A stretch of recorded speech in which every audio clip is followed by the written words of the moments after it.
In this video, I'm going to show you how to wrap text in Adobe Illustrator. By default, when you type text in Illustrator, it extends beyond the edge of the artboard and does not automatically wrap to the next line.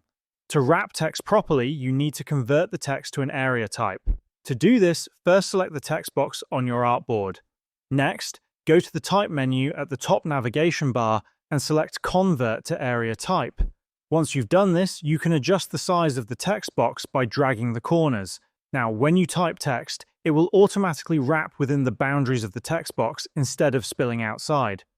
If you want to create a wrapped text box from the start, select the Type tool from the left toolbar. Instead of clicking to place text, click and drag to create a text box. When you start typing, the text will wrap within the defined area. If you wish to revert to a point type with non-wrapped text, go to the Type menu again and select Convert to Point Type. This will remove the wrapping effect and allow the text to extend beyond the edges of the text box. To switch back to an area type, repeat the same steps by selecting Convert to Area Type from the Type menu. This gives you full control over how text behaves within your design, and that's how you can wrap text in Adobe Illustrator.